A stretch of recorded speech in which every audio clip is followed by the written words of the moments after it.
Pois bem, chegou a hora dele, o bravo, Renato Freitas. Homem, que saudade de você. Que bom que você está aqui. Tudo bem?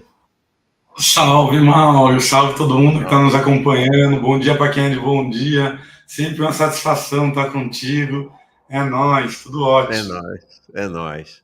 Que bom que você está aqui. Eu disse para o pessoal... Sabe o que eu falei aqui? Acho que você vai gostar dessa imagem. Você era o nosso Tim Maia. Porque o Tim Maia marcava de ir nos shows e não aparecia. Eu falei, o Renato Freitas está virando o nosso Tim Maia. Ele marca, foi umas 4 vezes, mas eu soube, em todos os momentos a agenda andou pesada, carregada aí, né? Obrigado que você veio, cara. Mauro. Hoje mesmo já foi uma loucura por conta dos acontecimentos mais recentes aí na Assembleia Legislativa do Paraná, que geraram um burburinho, geraram uma necessidade também de resposta adequada, né, de gestão de crise. Então, por pouco não tive que desmarcar, mas eu falei, não, com o Mauro, eu também tô com saudade, Mauro. Ah, que bom. Nossa, a gente se conheceu, gente, eu tava ainda no 247, então isso tá fazendo, acho que uns 4 anos, Renato, talvez até mais. Você era vereador, né? Você tinha acabado de se eleger vereador. Exato. 4 anos, um pouco mais. Foi? Talvez acho que uns 5 anos já. E foi uma empatia, uma identidade assim. A gente não se conheceu ainda pessoalmente, ainda não pudemos nos abraçar, apesar de já por diversas vezes termos estado na mesma cidade ao mesmo tempo, mas não deu certo. Uma hora dessa vai dar. Renato, vamos começar por aí? Oi, fala, desculpa. Só questão de tempo, eu falei. É isso aí. Nós vamos conseguir. Havia uma enorme expectativa aqui, né? Toda vez que eu falava que você não vai poder vir, surgiu um problema, mas assim, o pessoal chorando no chat aqui, assim, uma demanda muito grande, de fato, pela tua presença, muito legal que você tenha vindo. A gente temos outras pautas, vamos tratar delas, mas antes, vamos começar com esse assunto que me parece ter uma urgência, como você falou, é uma crise que está rolando no Paraná. Eu vou colocar o vídeo, e aí você explica para nós o que está rolando. Importante dizer, né, desde que é vereador, o Renato Freitas é alvo de tentativas de cassação dos seus mandatos agora, como vereador e deputado estadual, pela direita curitibana e paranaense, pelos racistas do estado. A perseguição ao Renato é incansável. Eu vou mostrar a cena que aconteceu e aí você explica para nós e contextualiza o que está rolando na Assembleia Legislativa. Vamos ver o vídeo, gente. Um problema porque você já está me incomodando. Você não tem educação, você quer ter evidência aqui na sala da CCJ, estou falando exatamente com você, rapaz. Porque se você começar a fazer mímicas, dar gargalhadas e interferir na minha atuação parlamentar, eu vou pedir para que o senhor se retire. Deputado, é da minha assessoria, tanto faz, para mim não me importa. O senhor não manda aqui na CCJ. Eu te desrespeito? Você não manda na CCJ, mas ninguém está sendo respeitado. O senhor é um homem então público. O senhor me desrespeita. O senhor tem que suportar o que as pessoas se manifestam. Ou não, se ficar um palhaço ao seu lado fazendo mímica, eu vou me importar. As pessoas que discordam do senhor são palhaços, então? Senhor presidente, você discorda de mim? Olha para trás aí. Tem que fazer o seu papel. Você, nós não vamos ficar discutindo aqui. O senhor não vai pedir para ser aqui. Vai dizer que é da minha assessoria e vai permanecer aqui na CCJ. O senhor não manda aqui. O senhor faça a leitura do seu documento. Eu faço o que eu quiser. Quem é você, coronelzinho? Aqui tem regra. Aqui você não manda. Aqui tem regra, deputado. O senhor não manda aqui. E você não cria regra. Baixa a tua bola, deputado. Você que baixa a sua bola, rapaz. Coronelzinho de meia pataca. Olha, eu exijo o respeito de Vossa Excelência, que não tem coronel. Então exija dele e exija daquele rapaz. Vossa Excelência, então exija dele e exija daquele rapaz. Não tenho medo do senhor que é corrupto. Vossa Excelência trata o senhor como ele corrupto. Merece. Então não tem nem moral para falar comigo. E você é um coronelzinho. E você, palhaço... Busca o seu histórico. Posso buscar qualquer história. Bem seu não roubo o dinheiro do povo. Eu sei como mas eu roubo o dinheiro do povo. A sua história. Eu não vem fazer teatro aqui nessa casa. Teatro estava fazendo ele. Eu conheço a sua história. Teatro estava fazendo sua ele. ficha e vou mostrar. Então mostre. Já deveria ter mostrado. Corrupto. Ladrão do dinheiro do povo. Nossa, que embate, hein? Conta para nós o que rolou lá e o que está acontecendo depois dessa sessão, né, Renato? Olha, Mauro, o que aconteceu ali foi o seguinte. Eu estava lendo um voto contrário na sessão passada da Comissão de Constituição e Justiça eu tinha pedido vista de um projeto. 2 projetos, na verdade, são correlatos, que dizem respeito à criação de um novo comando da Polícia Militar e Bombeiros no estado do Paraná. 2 novos comandos. Um seria em Maringá e o outro aqui perto, em Ponta Grossa. Acontece que a distância entre os comandos já existentes e esses novos comandos é de menos de 100 quilômetros. No estado com a extensão do Paraná, isso daí contraria frontalmente o princípio da economicidade, da necessidade, né? E gera um custo muito grande, porque, de acordo com um estudo apresentado para nós pela Associação dos Praças da Polícia Militar, praças, bombeiros, etc., ou seja, o baixo clero, a base da polícia, apresentou o estudo e disse, olha, o ideal é só criar uma subunidade, porque com essa unidade que ainda vai ter como referência o comando mais próximo, você vai conseguir contratar um monte de bombeiros, um monte de policiais militares que de fato atendem na ponta e atender a essa demanda que está sendo colocada por um suposto aumento demográfico, ou no caso dos bombeiros, por catástrofes, enfim. E o que o governo estava fazendo é exatamente o oposto. Ele estava criando cargos de oficiais. Ele estava criando 5 cargos de coronéis, tenente-coronéis e etc., no efeito escalonado. E não chegava nos praças, só nos oficiais. Então, é claro que é um favor de campanha ou para apoio e um processo de militarização crescente da sociedade paranaense, né? Não devemos esquecer que foi aqui no Paraná que iniciou essa onda de escola cívico-militar, que aqui no Paraná que os policiais resistem ao uso de câmeras, o governador também, o atual secretário de Segurança Pública do Paraná foi indicado do Bolsonaro, o comandante da Polícia Militar lá em Londrina participou de um massacre que eu vi que a ID passou por aqui, ela falou da Noite Sangrenta, foi um dia em que a Polícia Militar, na mesma noite, executou 16 pessoas e feriu outras 12, 14 pessoas. Então foi uma chacina gigantesca promovida pela Polícia Militar com farda e sem farda, porque usaram roupas táticas pretas, balaclava e assassinaram desafetos pela cidade de Londrina, e isso foi uma atuação da milícia. Então a gente vive nesse panorama, então o processo era esse. Acho que isso não pode perder de vista, sabe, Mauro? Daí, quando eu voltei na outra sessão para ler o meu voto separado, eles se incomodaram, porque eles estavam acostumados com uma CCJ, esse projeto veio apresentado pelo Executivo, pelo Ratinho Júnior. Eles estavam acostumados com a CCJ cartorária, uma CCJ em que as coisas chegam e são carimbadas burocraticamente, sobretudo quando do governador, sem discussão, sem nada, e vai para frente. E eu comecei a discutir.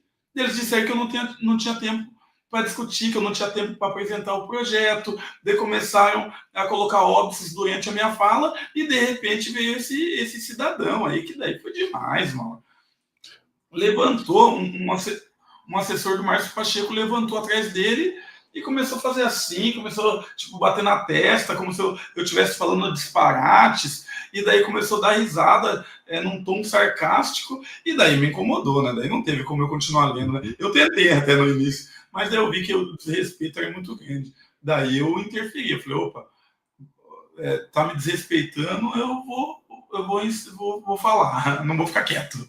E daí falei ali o que falei, e daí o primeiro erro ali que eu percebo, o Márcio Pacheco, ao invés de ter um espírito pacificador e dizer, olha, pedir para o assessor dele sair, né, pedir os ânimos ali e tal, até se retratar, porque era um assessor dele fazendo esse tipo de conduta antiética, né?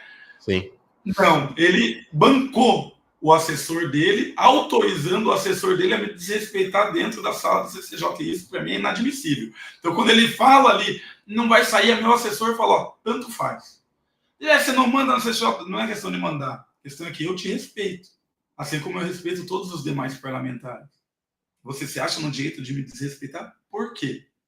Eu sou menos parlamentar que você? Então, por isso, eu já nem liguei. Só falei, Não estou nem aí para você, se é teu assessor ou não. Daí o Traiano, daí eu chamei ele de coronelzinho, ao invés do Traiano, bem antes disso, novamente, na figura de presidente, a mesma coisa que aconteceu aquela vez lá com o deputado Ricardo Arruda, que estava inventando um monte de coisa, o Traiano cortou a minha palavra, e eu falei que ele não era rei, e denunciei os processos de corrupção dele. Mesma coisa. Automaticamente ele ficou ao lado do meu opositor, né? Que é ao lado do agressor, né? Exato, ao lado do agressor. Automaticamente. Então, ele já tem uma inclinação natural a isso, né? Pelo visto, né? E ali ele só tomou essa decisão. E daí eu já estava por aqui, já estou por aqui com ele justamente por isso. Ao invés dele, como presidente, suspender a sessão por 5 minutos, pedir para o rapaz sair, pedir para que esfriasse todos os ânimos, enfim, tem uma postura de resolução de conflito, de mediação de conflito, ao mínimo, né? Que é o ofício, o papel do presidente na CCJ. Mas não, ele já veio querer me atacar, eu já falei, olha, você é corrupto, cara. Você não devia nem estar falando comigo, você devia se envergonhar de estar aqui, em frente às câmeras, representando em tese o povo, se você rouba o dinheiro do povo. Então, por favor. Daí ele tentou me chantagear ou me ameaçar, eu conheço o teu passado. Se você conhece, fale, eu não tenho nada para esconder não, filho. Que não sei o que, eu já devia ter mostrado, então mostra. Então, esse papo de, conheço teu passado, eu não tenho nada a me envergonhar não, sabe, Mauro? É diferente deles. Eu não roubo e nunca roubei o dinheiro do povo. Eu sou fiel às minhas origens. Caí, levantei como todo ser humano, mas não tenho nada que me envergonhe na minha biografia, não. Então, o clima ficou muito tenso, e daí o deputado Tito Barrichello já tentou se jogar na frente, ganhar notoriedade, evidência, tá na mídia, decretou prisão para uma moça lá. A moça falou que o rapaz estava fazendo macaquice atrás. E é um rapaz branco, e de fato estava fazendo macaquice, estava imitando um macaco, estava gesticulando, dando risada, fazendo mímica. E daí o deputado Tito Barrichello falou que ela estava agindo de racismo contra o rapaz. Racismo contra um branco. Depois uma branca falando que o outro branco estava fazendo macaquice por conta da situação. Aonde que está o racismo? Essa gente é tão racista, Mauro, que falou em macaco, para eles, automaticamente diz respeito ao negro. Uhum. Então, num pensamento deturpado, ele tentou dizer que ela estava, sabe, uma coisa, é difícil até de entender, na verdade. E prendeu ela, levou ela para a delegacia e tudo, achando que ela era assessora do meu mandato. E não, é apenas uma popular assistindo à Comissão de Constituição e Justiça e que se viu presa por um deputado que é uma piada, que se veste de polícia, finge ser polícia e faz operações falsas no centro da cidade, está sendo processado por isso, inclusive. Como é que chama esse deputado? Tito Barrichello. Falaram dele aqui. Com uma roupinha meio fingindo ser judeu. É uma piada, pronta. E esse Tito Barrichello, ele é policial ou nem é policial? Olha, ele é delegado afastado por conta da atuação como parlamentar. E mesmo assim ele fica fazendo operações. Nas favelas aqui de Curitiba, ele faz operações com câmeras, com equipe de vídeo, youtuber. Ele é dessa onda dos policiais youtubers, né? Mas e nunca tem problema. Porque, enfim, ele está numa favela, pessoas pobres, que eles estão acostumados a espizinhar, humilhar, a chincalhar. Agora, recentemente, ele fez uma operação falsa contra um empresário. E daí ele foi processado, tem um processo na comissão de ética contra ele, gerou, enfim, uma repercussão muito grande na mídia aqui, porque a pessoa nem estava cometendo nenhum crime, nem tinha mandado de busca, apreensão, nem de prisão, nem de nada, e ele foi na frente da casa da pessoa, armada, filmando, para tentar ganhar like. Tá? Então, é uma coisa meio deprimente. É aquele que está naquele meu discurso que eu falo da inocência até desse tipo de pessoa, né? Com a bandeira de Israel, fundamentalismo protestantista religioso brasileiro, contra o aborto, contra a maconha, contra a marcha gay, contra não sei o quê, com a bandeira de Israel, que, em primeiro lugar, a religião judaica não conhece Cristo como Deus, Jesus como Deus, em primeiro lugar. Segundo lugar, em Israel tem marcha pela maconha, tem a maior marcha LGBTI do Oriente Médio. Terceiro lugar, Israel também tem uma política de liberdades em relação ao aborto. Há diversas possibilidades em que a mulher pode realizar o aborto, filho fora do casamento, entre outras coisas. Então, não é um país fundamentalista, como eles tentam vender aí. E ele também, por último, e não menos importante, ele fez a chamada bênção das armas. Ele levou um monte de arma para dentro da igreja, com um pastor dele, que talvez seja esse cidadão aí, não sei, e abençoou as armas. Não? Então, é uma figura patética. Em que pese, claro, né, o governo de Israel, o governo sionista de Israel, ser um governo genocida, né? Genocida, né? O liberalismo é também uma face do genocídio. Claro. A gente tem que... Essa coisa de os conservadores são maus, os liberais são bons. Se eu sou contra os conservadores, logo eu sou liberal. Se eu sou contra os republicanos, logo eu sou democrata. Não, o nosso horizonte tem que ser muito mais amplo do que isso. Os liberais, em grande medida, também são os parteiros do fascismo, a gente sabe muito bem disso. O fascismo é uma decorrência do capitalismo, da lógica do mercado, da lógica de espoliação, né, irmão? Lá de Nova York, a Miriam Marques diz assim: obrigado pela sua luta, todos os orixás te protejam para sempre. O Pipinu diz: ainda vou votar no Renato para presidente. Opa! E tá aqui, lá do Japão, um grande amigo, Daniel Miyagi, dizendo: farei campanha para Renato se eleger deputado federal. Vai ter gente do mundo inteiro fazendo campanha. Já o Flávio diz assim: Renato Freitas do PCBR. Você vai ser um homem muito disputado, muito querido. Muito querido.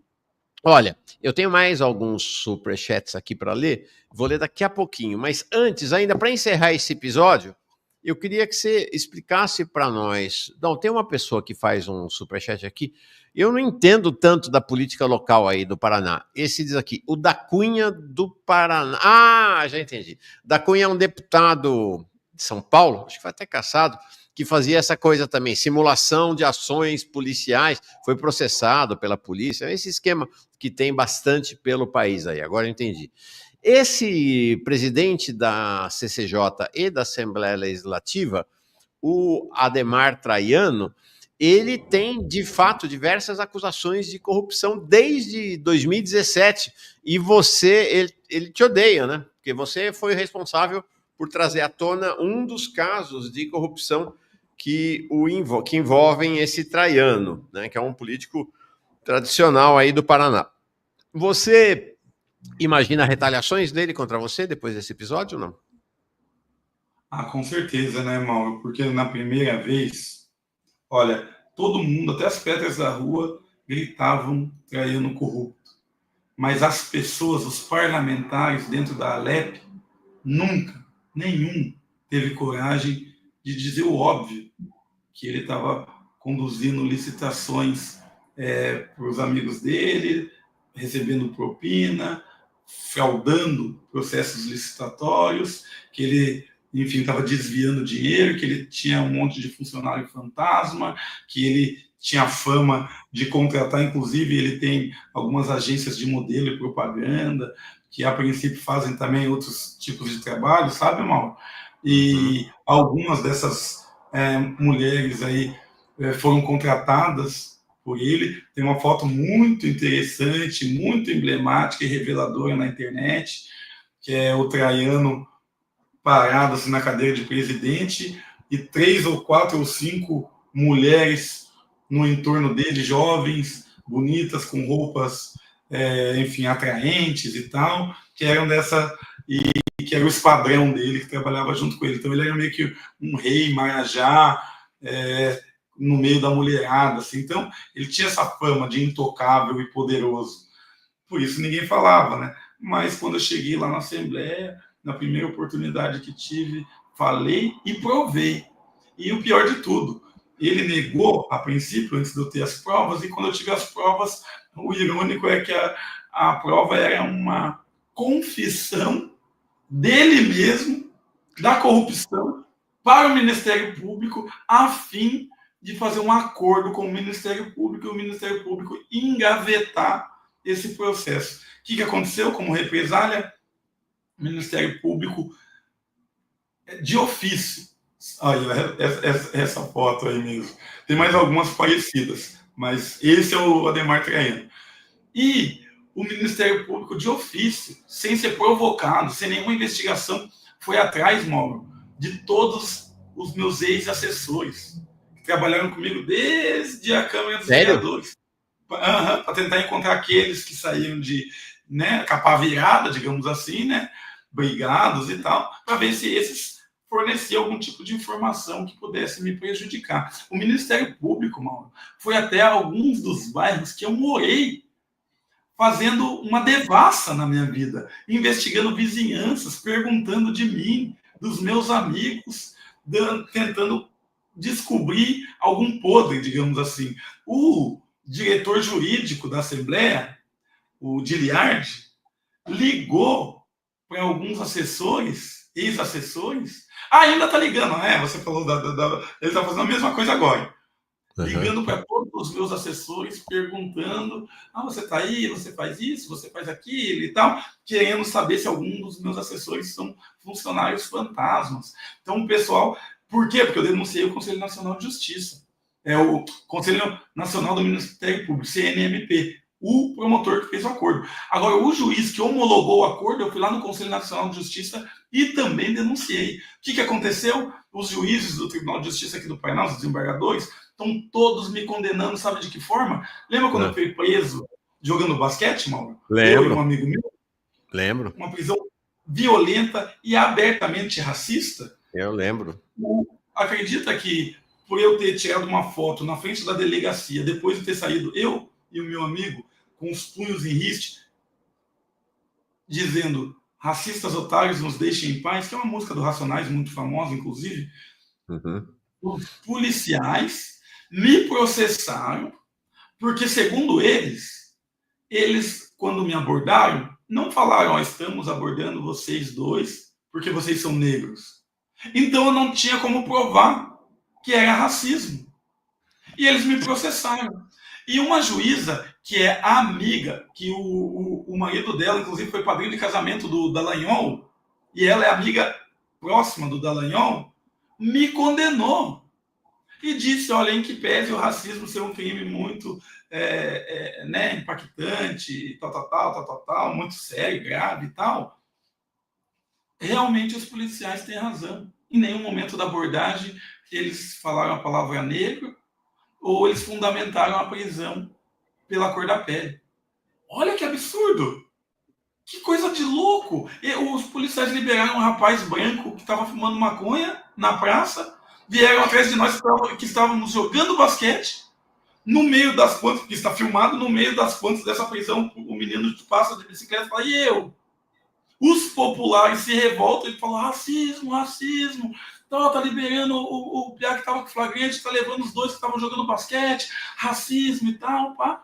E mesmo assim, a juíza me condena. Ou seja, eu estou recebendo um ataque fortíssimo do Poder Judiciário paranaense, justamente porque eu denunciei. Daí as pessoas podem perguntar: tá, Renato, mas o que o Traiano, o que o Ministério Público ganha acobertando os crimes do Traiano dessa forma, vil, covarde e manifesta, né?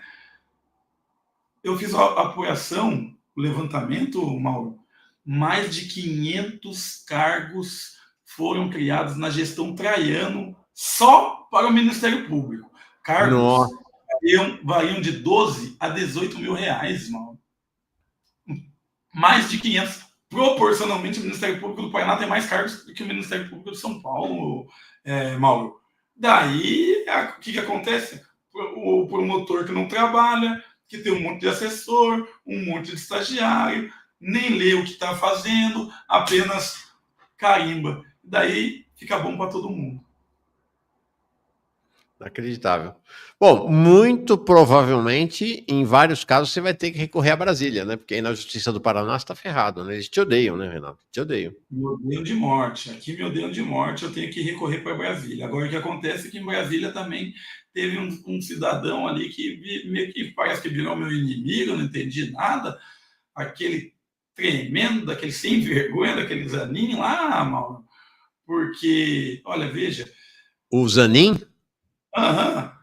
É um tremendo. Do Supremo? Esse mesmo, cidadão aí, sem qualidades. Eu fiz uma fala depois de uma decisão do Zanin, que foi muito importante.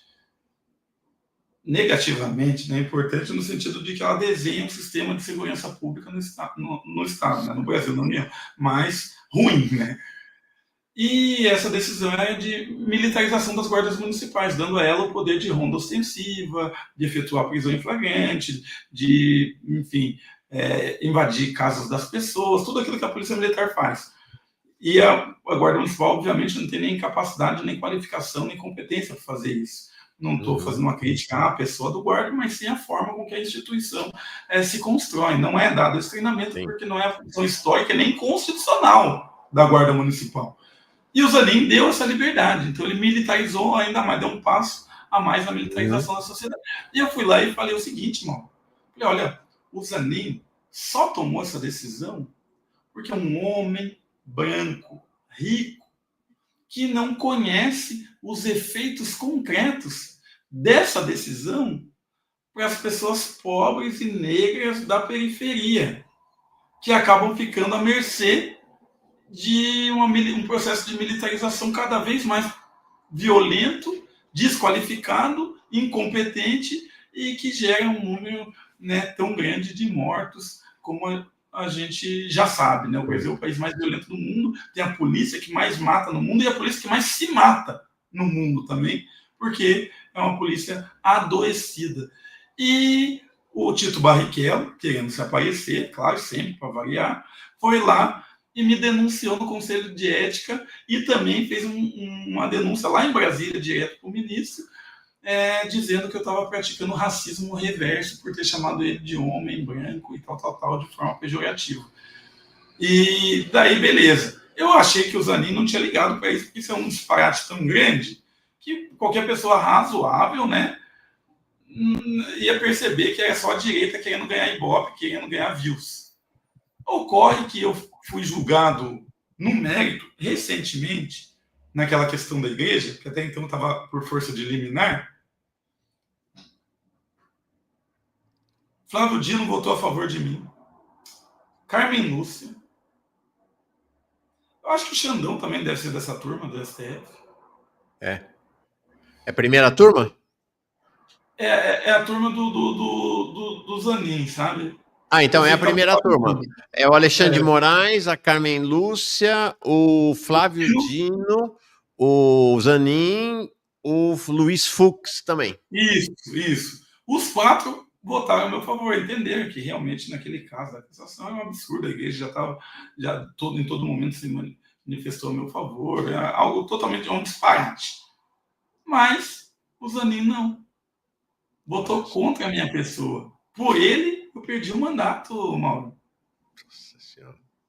Então, o Renato está fazendo referência àquele episódio em que ele entrou na igreja Nossa Senhora dos Pretos, em Curitiba, e se construiu uma fake news brutal para tentar caçar o mandato dele, dizendo que ele tinha interrompido, que ele tinha agredido, que ele tinha um monte de coisa, que, como você falou, a própria arquidiocese de Curitiba disse que não tinha nada disso, te defendeu, não é? E esse caso foi parar, então, no Supremo, e o Zanin votou contra você, rapaz. Agora, é interessante, né? Porque o Zanin, indicado pelo presidente Lula, indicado, como você falou, branco, rico, reacionário, ele é um dos principais ministros do Supremo hoje na ofensiva contra os direitos dos trabalhadores e trabalhadoras. Então, as coisas têm sentido, né? Tem lógica, né? Todas as decisões dele são a favor das empresas, dos empresários e contra trabalhadores e trabalhadoras. Isso se chama interesse de classe, né? Relações de classe. Não sabia desse episódio dele, não, em relação a você. Chocante. Renato, deixa eu ler aqui alguns superchats que chegaram, e eu queria ainda tratar no tema da violência contigo. Aqui, a Sil. Renato, desculpa a verdade. A partir do momento que atrapalhar a conciliação petista com a FEBRABAN e subordinados, você será cuspido e estaremos com você. Então, essa é uma questão. Quando teve o episódio da igreja, Eu lembro, acompanhei de perto, foi uma batalha, né? Tinha gente do campo progressista que dizia que você seria o responsável pela derrota do Lula na eleição. Foi em 2022 esse episódio, né? Um negócio chocante, assim. E, de fato, você não teve apoio da direção do PT, nem estadual, nem municipal aí do Paraná. Como é que nem tá... nem nacional, nem estadual, nem municipal. Exatamente, nem nacional. Isso porque a presidenta do PT é do Paraná, né? E é a Gleisi. Então é isso, não teve apoio nenhum. E, de novo, né, quando foi agora a eleição municipal, né, você foi um dos batalhadores para que o PT tivesse uma candidatura à prefeitura e vocês não tiveram nem o direito de escolher, né? Porque houve uma intervenção na prática do Diretório Nacional, articulada pela Gleisi, e aí decidiram passar vergonha apoiando o Luiz Duce, né? Luiz Duce? Luciano Dutti. Luciano Dutti, né? Que, enfim, um cara de direita, aí de Curitiba foi um vexame. Votou pelo impeachment, renovou a licitação fraudulenta da máfia do transporte em Curitiba, tem vários processos contra ele, uma pessoa da pior estirpe. E, olha como é o mundo, mandou minha mãe embora no ano 2000, 2001, 2002, eu não lembro exatamente, mas uns 20 anos atrás, esse sem futuro, sem qualidades aí desse Luciano Dutti, era um dos coordenadores da saúde municipal aqui no Paraná, porque ele era aliado do Beto Richa, então prefeito, e a minha mãe era agente de saúde. A minha mãe passava de casa em casa, instruindo tanto dengue quanto pressão alta, doenças crônicas, enfim, é uma agente de saúde. Ganhava um salário mínimo, trabalhava andando o dia todo, e daí o que eles fizeram com os agentes de saúde, que eles nunca valorizaram? Falaram que os agentes de saúde iam ganhar R$100 a mais por semana, que quem fosse numa tal de reunião. Minha mãe chegou lá nessa reunião, com a grande maioria dos agentes de saúde são mulheres, com tantas outras mulheres, e de repente quem estava lá era a assessoria do Luciano Dutti, com caixas e caixas de panfleto de campanha, dizendo que iam ganhar R$100 a mais aqueles que levassem os panfletos do Luciano Dutti e entregassem junto ali com as orientações médicas típicas e próprias do ofício de agente de saúde, e minha mãe se negou, ela, mas poucas outras amigas delas ali, mulheres ali, se negaram e foram imediatamente demitidas, Mauro. Acredita? E olha como o mundo gira. Rodou o mundo, depois esse Luciano Dutti veio pedir o nosso apoio para a candidatura dele e não teve. Foi lá no núcleo periférico, tudo, visitou tudo, mas não teve nosso apoio em momento algum, porque é uma pessoa que já se demonstrou corrupta, né, sem escrúpulos. Candidato apoiado pelo PT em Curitiba. Então, a pergunta é, como é que está a tua relação com as direções do PT e como é que você vê o seu futuro partidário? Pergunta difícil, hein? Esse é o ano, hein? Esse é o ano para eu ter uma resposta mais taxativa em relação a isso, sabe por quê, Mauro? Porque esse ano o PT está, em tese, tendo a oportunidade de se renovar, porque é o ano do PED, né? O processo de eleição direta, isso, né? E essas eleições que já não houveram da última vez, porque a presidenta Gleisi achou por bem, junto com a direção nacional, só prorrogar os mandatos, uma coisa absolutamente arbitrária e antidemocrática, que não reuniu a base do partido, então o partido está uma geleia, o partido está, enfim, a base é meramente instrumentalizada, e nesse momento aí eles estão tentando se reorganizar, lançar candidaturas, e eu estou estudando aí para ver se eu me lanço para presidente estadual, municipal do partido, para medir a febre um pouco também, para saber se a minha atuação agrada a base petista, se a minha atuação, enfim, de algum modo inova ou aponta no horizonte um outro PT, uma outra política, para que a gente tenha condições de fato de se opor e fazer resistência ao modelo atual de gestão do PT, que é o modelo, para mim, mais rebaixado possível, que é o de confederação de mandatos, né? Daí, as grandes correntes, principalmente a CNB, que é a corrente do Lula, tem um monte de mandato de parlamentar, né? E esses parlamentares, volta e meia, se reúnem entre si, de cima no topo de seus castelos, e dividem aí, principalmente o fundo eleitoral, é mais para isso que eles se encontram, mas quando se encontram também para discutir política, não é junto à base e nem é respeitando as próprias correntes, né? Dentro das correntes, e daí você vê quem que é o presidente. É o presidente do partido, ou assessor de alguém, ou é o próprio parlamentar. Daí embaixo, quem está na gestão e na burocracia do partido? Todo mundo assessor de parlamentar. Então, na verdade, não é um partido nem da base e nem das correntes. É um partido dos parlamentares. E quem financia esses parlamentares? Os grandes empresários envolvidos dentro do Partido dos Trabalhadores.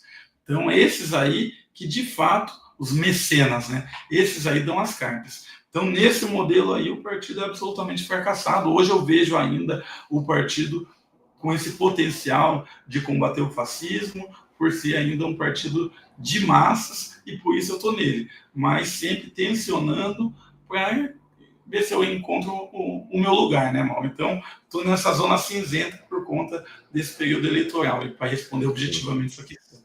O Genuíno teve aqui ontem e também foi um pouco nesse cenário seu, acho que ele não quis avançar muito, né, como você também, né, tem a prudência, mas ele disse que esta eleição agora é decisiva, né? Até para saber qual é o futuro político dele. Né? Ele está esperando o lançamento, aí você fala da dimensão estadual e municipal, o Genuíno falando da dimensão nacional, de lançar um Renato Freitas, talvez, a nível nacional, né? Não sei se o Renato Freitas, mas um Renato Freitas para bater chapa com o Edinho Silva, que é o candidato da direção do partido, que é o candidato do presidente Lula, e que hoje, enquanto eu estou aqui conversando com você, está no evento anual do BTG Pactual, né, com os seus clientes, com a burguesia paulistana e brasileira, para fazer juras de amor à burguesia e dizer que o PT é um partido confiável. Né? Então, esse é o provável futuro presidente do PT. Né? Como é que é? Partido de muitos covardes. Há nas trincheiras do Partido dos Trabalhadores muitos covardes, sobretudo nos postos de poder, na direção e também no parlamento, Mauro. Vale lembrar, já que se trata de covardia de Partido dos Trabalhadores, que naquele episódio em que nós adentramos a igreja e que o próprio padre da igreja ficou a nosso favor, porque disse ele que nós fizemos lá uma homilia. Uma homilia é uma interpretação do texto bíblico de acordo com a atualidade, os dias atuais. Então, é algo que a igreja mesmo faz, que o próprio padre faz. Teve gente, Mauro, que entrou na igreja, que não teve coragem de dizer que entrou na igreja, se omitiu, portanto, mas mais do que isso, mais do que essa covardia, teve mau caratismo, porque disse que não entrou e ainda por cima condenou quem entrou, porque achou que naquele momento ia perder voto com isso. E daí depois as pessoas vão lá e se dizem, eu sou do movimento negro. Movimento de porra nenhuma, com todo respeito, mal. Esse papo aí das pessoas colocar meia dúzia de fotinho, vídeo na internet e falar que é do movimento X, Y, Z, eu tô por aqui. Já não aguento mais isso não, mal. Isso que as pessoas chamam de uma forma pejorativa de identitário, que eu também não concordo. Senão você ficar usando essa palavra de qualquer jeito aí, tudo é identitário, nada é identitário, ninguém precisamente diz o que é para iniciar o debate, também não gosto. Mas agora, o que tem de oportunista nessas fitas aí, que para justificar a sua participação numa propaganda de banco diz, olha, mas o Bradesco não tinha um homem negro sentado na fila esperando para ser atendido e para no final dar um sorrisinho e dizer que o Bradesco é o melhor banco do mundo. Para aquele lugar, meu Deus do céu. Isso daí não tem mais que ser admitido, só que, infelizmente, ainda estamos vivendo nisso daí. Eu dei o exemplo de homem negro porque eu sou um homem negro, mas poderia dar um exemplo também das mulheres, uma gerente do banco ali que está fudendo todo mundo, ou quem que é a pessoa mais rica do Brasil hoje? Não é lá do Banco Mafra, lá? Do Safra, quer dizer, Mafra não, Safra. É uma mulher herdeira do Safra. E aí? que isso representa para as mulheres ou para qualquer um esse papo de louco tem que começar a ser combatido de forma estratégica. Perfeito. E dentro do partido tem muito isso. Isso é o caráter liberal, assim, né, do partido que volta e meia avança e tal, mas enfim, covardia, né, irmão? Isso para mim é uma covardia muito grande. Se omitir, negar e ainda atacar aquilo que a própria pessoa fez. Isso daí é de uma pilantragem sem tamanho. Eu vou ler mais uns superchats e aí queria mudar. Ainda tenho 2 assuntos para tratar contigo. O Daniel Cara está dizendo: tô assistindo o Renato aqui. Então vou esperar para ele segurar mais um minutinho. Tem 2 assuntos que eu queria tratar ainda, que rapidamente não posso deixar de tratar com você, Renato. O Cheburasca, que é membro nosso aqui, o PT não te merece, Renato. Paulo Pessoa: Renato é brabo, você já é muito maior do que o PT. Andresa Rodrigues chega como nova membra, que fundamental para a nossa construção aqui. O PT não merece um quadro como o Renato. Beijos do Nordeste. A Sil, eu li, você que causou essa confusão toda aqui. Sil, com essa tua pergunta aí, legal, foi ótimo. J. Skinny: Renato Freitas é muito qualificado, seria bom um quadro fixo com ele aqui no canal. Renato tem lugar garantido aqui sempre que quiser. O Marcos Pinto: Renato, muito obrigado pela sua luta, pois através dela inspira a muitos. Forte abraço, camarada. Emergência SUS: assustador o que o Renato passa. Sou branco e nunca passei por isso. Não sei se teria 10% da coragem que o Renato tem de passar por isso e continuar brigando. Que os céus o protejam dos seus inimigos. A camarada Silvana Danley está aqui com a gente sempre. Bruno Lima: olha aí, sou do Rio Grande do Norte, sou fã do Renato e espero um dia ter a honra de conhecê-lo. Uma pessoa extremamente necessária para o país. Gente de todo canto que te admira, viu? Gente de todo canto. O Stale Teoc dizendo: a autorização do aborto vem do próprio judaísmo. Ricardo Joy Legs chega aqui como novo membro. E quem mais chegou aqui é o Walter Chapeta. Mauro Lopes, o exterminador de lorotas do lulopetismo. Vocês podem ver aqui o Renato Freitas também. Clydes: lutamos contra a escala 6x1 e o governo acena com deforma da Previdência. Estamos bem ferrados. Queria então tratar de um assunto ainda vinculado ao tema da violência, que nós tivemos aqui, e ela falou de você no ar, tá? A Aide Melo da Silva Borges, ela que é tia de 2 meninos, 2 jovens mortos em 2022 em Londrina, tá? 2 jovens, deixa eu ver se eu tenho o nome deles aqui, eu tenho em algum lugar, eu anotei, depois eu falo, mas ela veio por conta da morte de outros 2 jovens, né? Do Kevin dos Santos e do Vender da Costa no sábado, 15 de fevereiro, lá em Londrina, e que levou a um levante, na verdade, na cidade. Foi muito impressionante a entrevista, viu, Renato? Porque o que a Aide contou para nós aqui é que tem um grupo da PM, como um esquadrão da morte, dentro da PM lá em Londrina, e que sistematicamente assassina jovens nas periferias. Ela falou: meu sobrinho nem da periferia era, mas acabou sendo pego por eles. Mas nas periferias, ela diz inclusive que foi lançada essa realidade das periferias com o assassinato do sobrinho dela, né? E aí, tudo aquela história, né? Jovens mortos com 10 tiros no peito. Ela falou de um agora, de 2 anos atrás, morto com 20 tiros, né, com os braços todos alvejados, porque visivelmente colocou os braços na frente do rosto. Foi assim, foi muito emocionante, muito forte a presença, e falamos de você, né? E ela falou, né, da tua presença lá na cidade, do quanto é relevante. Depois, fora do ar, conversamos mais, e de fato, você esteve na cidade, está aqui. Vocês vão ver um vídeo bem curtinho. O Renato está neste vídeo, e logo vai passar na frente 2 mulheres, que são a Vanessa, mãe do Wender, e a Silene, mãe do Kevin. Elas passam carregando cartazes logo no comecinho do vídeo. Vamos ver.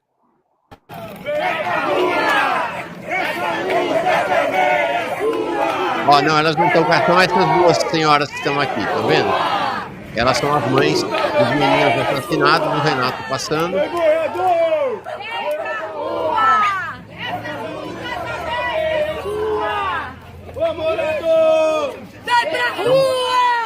Uma manifestação lá na periferia, né? De Londrina. Essa situação de Londrina é um negócio, né, Renato? Olha, Mauro, uma coisa que não se diz.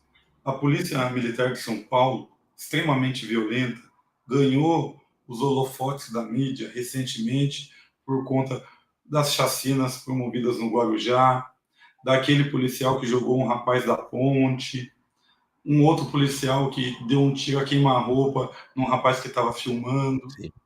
Ocorre, Mauro, que a polícia de São Paulo, no ano de 2024, no passado, matou um civil para cada 100 mil habitantes. A polícia do Paraná matou 3 a cada 100 mil habitantes. A polícia do Paraná 3 vezes mais violenta do que a de São Paulo. Só que aqui as coisas são abafadas. Por quê? Porque em São Paulo o governador não é ele próprio, embora seja do conglomerado associado das frações da burguesia, mas não é ele próprio o detentor dos meios de comunicação. Aqui, a família Massa, do Ratinho pai e do Ratinho filho, que é o governador, eles detêm um conglomerado empresarial gigantesco de mídia. A Rede Massa, o SBT é deles aqui, que é a Rede Massa. Eles têm rádios, jornais impressos. Então, eles têm uma forma de monopolizar o discurso público, a informação e fazer com que não, que foi que a reação deles ali. Na mídia, como foi noticiada essa manifestação, facções criminosas obrigam moradores a fazer manifestação.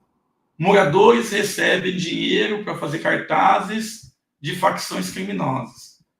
Advogados que vieram de fora, a princípio, de facções criminosas.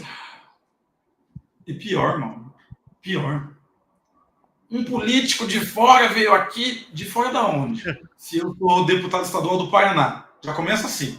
O cara, depois de ter me mostrado no vídeo essa manifestação aí comigo, um policial militar falando isso, policial youtuber apoiado pela Rede Massa, que é sempre o âncora da entrevista, não é o repórter de rua que fala. Olha que absurdo.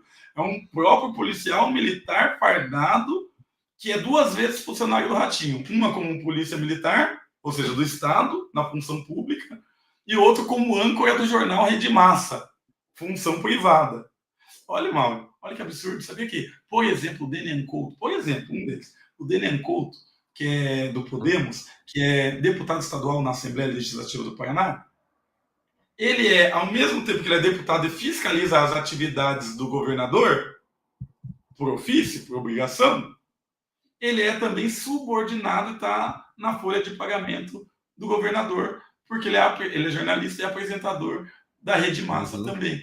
Então, o nível é esse. O nível é esse. A base é literalmente comprada. A base tem até carteira registrada para ser base. Nossa Senhora, chocante. Não, o nível é baixíssimo. E daí o cara falando, é de fora, e não sei o quê, e parece que em muitos lugares do Brasil, facções criminosas já tem um seu braço seu na política, não sei. Olha o nível, mano. Colocando na minha cara e dizendo que eu estava fazendo manifestação ali e defendendo as pessoas porque, em tese, eu faço parte de crime organizado, etc. Não, muito violento, sabe, irmão? E outra, uma coisa fundamental para entender o assassinato do Kelvin e do Anderson. Primeiro, 15 tiros de fuzil e eles não estavam armados, porque não foi nem forjado o flagrante, não deu tempo de forjar as armas dele. Então, só isso daí já é o suficiente. Mataram 2 pessoas desarmadas, uma de 15 e uma de 20 anos, com 15 tiros de fuzil. Execução sumária, evidente. Dos 4 policiais envolvidos nessa ocorrência, todos eles têm diversos outros homicídios. E um deles, inclusive, foi comprovado, Mauro, que há um tempo atrás, ele também matou 2 ou 3 rapazes lá em Londrina, e daí ele ligou para o superior hierárquico, e como ele estava sendo investigado por outros crimes também, ele estava interceptado. Ele ligou e falou assim, olha, tem uma ocorrência aqui, autos de resistência. O superior dele falou, quantos mortos? 2, 3, não lembro agora. Daí o policial, tudo certo? O superior dele, Ele, não, eu preciso daqueles convites. Daí o policial fala, eram 2 pessoas que morreram, né? Daí o superior dele fala, qual o convite? Não, o convite que eu não sei quem entregou. Ele, ok. E daí o cara vai lá e leva 2 armas para ele forjar na situação, e o judiciário se deparou com isso e de fato afastou ele e processou ele. Só que daí você sabe, né? Os esquemas por detrás dos bastidores políticos da justiça são podres. E daí eles voltaram a trabalhar e voltou a matar. Uma pessoa que comprovadamente executou e forjou flagrante, ainda continua trabalhando, matando e forjando flagrante. Então a ID, quando teve aqui, relatou. A ID, quando teve aqui. Do governador. É o quê? Uma banda podre do governador, uma milícia institucionalizada que ele tem ciência, mas que para ele é muito útil. Sim. Essa não é a banda podre, não. Essa é a banda de verdade do governador.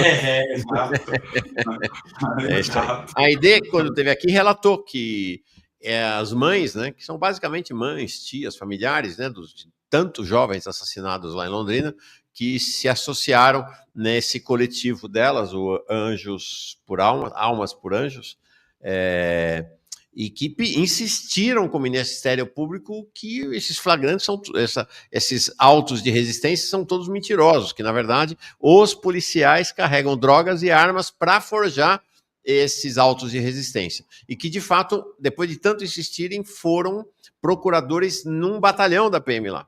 Em todo canto tinha arma e droga, exatamente. Kit de primeiros socorros, com dentro droga e arma dentro do kit de primeiros socorros, mano.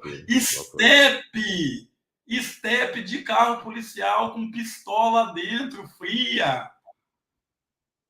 Tinha mais droga dentro do quartel do que nas biqueiras das quebradas, Mauro. A ideia escreveu aqui, mandou um abraço para você, gratidão pela presença na luta. E aí o nome do sobrinho dela, que eu não lembrei, é o William Júnior. Foi ele e o Aderval Júnior, os 2 júniores, que foram assassinados em 2022. Mais 2 superchats aqui. Renato, ao meu ver, representa a força realmente à esquerda que o PT pode ter. Pergunta você o que acha da sucessão das lideranças no PT pós-Lula. Acho que a gente já falou um pouco sobre isso, né? Nos processos agora do PED, né?